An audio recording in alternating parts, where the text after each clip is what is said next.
In 1983, darts occupied roughly 70 broadcast slots across BBC and ITV, pulling 8 million viewers at its peak.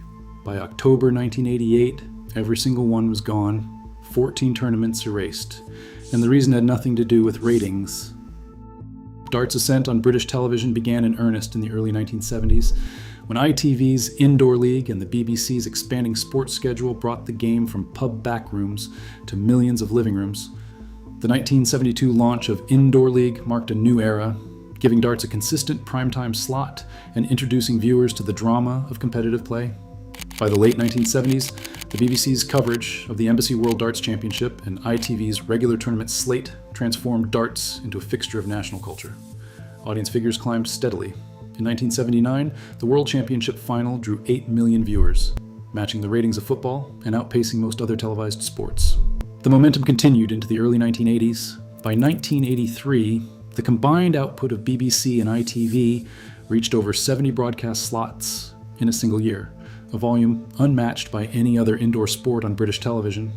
This relentless exposure turned players like Eric Bristow and Jockey Wilson into household names, while a young Phil Taylor watched from the sidelines, absorbing a world that seemed unshakable. The era's scale and reach would later serve as a stark contrast to what followed. In the summer of 1988, the BBC announced it would end all darts programming except for a single annual event. 3 months later, the ITV cancelled its entire slate, erasing 14 tournaments from the calendar in one stroke. Internal documents from both broadcasters cited the sport's working-class image and the visibility of on-stage drinking and smoking as incompatible with their evolving brands. The ITV board minutes point to sponsor pressure and a desire to attract a more affluent audience. Audience data from BARC confirmed the collapse. Viewership for darts tournaments fell from millions to barely 1 million by the end of the year. Prize money, once averaging £30,000 per event, dropped to £10,000. For professional players, the impact was immediate and severe. Endorsement deals evaporated, television appearance fees disappeared, many players were forced to leave the professional circuit altogether. The British Darts Organization, under Ollie Croft, refused to seek new broadcast partners, telling players, "We don't owe anyone a living." The vacuum left by the broadcaster's exit set the stage for revolt. 16 of the sport's top players gathered in Aldershot in early 1992, determined to take control of their own futures. The meeting produced the WDC Charter, a direct challenge to the British Darts Organization's authority. Every living world champion signed, demanding the right to negotiate their own television deals and restore darts to national prominence. Ollie Croft, the BDO chairman, responded with a sweeping ban. The organization issued a statement barring all signatories from every BDO-sanctioned event, not just in Britain, but worldwide. Croft's position was uncompromising. "We don't owe anyone a living." The ban was absolute, cutting off the rebels from prize money, ranking points, and any chance of returning to the main circuit. For the players, the risk was total exclusion from the only professional structure they had ever known. The stage was set for a legal confrontation that would test the limits of sporting authority in Britain. Lord Justice Miller's ruling in the Court of Appeal delivered a decisive blow to the British Darts Organization's monopoly. The judgment found that the BDO's global ban on the breakaway players was an unreasonable restraint of trade, violating the right to earn a living. With the legal barrier removed, the newly formed World Darts Council wasted no time. Within weeks, a contract worth £3 million was signed with Sky Sports, guaranteeing live coverage for the next 2 years and immediate national exposure.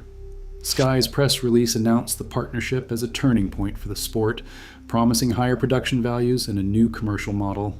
The inaugural PDC World Championship on Sky in 1994 drew 1.2 million viewers, outpacing the BDO's reduced BBC slot.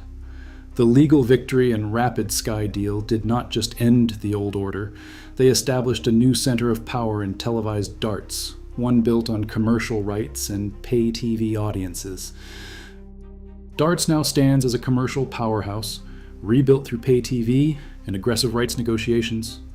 In 2024, the PDC World Championship final attracted 4.8 million viewers on Sky Sports, an audience rivaling the sport's historic terrestrial peaks. The numbers translate into hard currency. The 2025 rights agreement between the PDC And Sky is valued at £125 million over 5 years, locking in exclusive coverage and reinforcing pay TV as the sport's financial engine. Eddie Hearn, now the public face of the PDC, has credited this model with delivering record prize funds and global reach. Yet, the sport's resurgence is defined by its new economics. Mass audiences remain, but access is now gated by subscription, and the game's fortunes are tied to the priorities of its broadcast partners. Streaming giants now circle the sport, with industry sources linking both Netflix and Amazon to exploratory rights talks in 2024. No formal bids have been confirmed, but the interest signals a new phase, one where global platforms could reshape access as thoroughly as pay TV once did. Meanwhile, leisure data from the Office for National Statistics reveals a broader context. In the mid-1980s, 45% of working men visited pubs weekly. By the late 1990s, that figure had slipped to just 30%. Dart's image has shifted alongside these numbers, moving from pub game to arena spectacle, and now to a product with international reach. Eddie Hearn, who leads the PDC, speaks openly of ambitions to return darts to mass audiences. Yet the sport's future on free-to-air television remains uncertain, caught between commercial success and the changing shape of its audience. When broadcasters walked away, a generation lost its stage. Ollie Croft insisted, "We don't owe anyone a living." Today, the right to be seen remains dart's unfinished battle. What endures is who decides.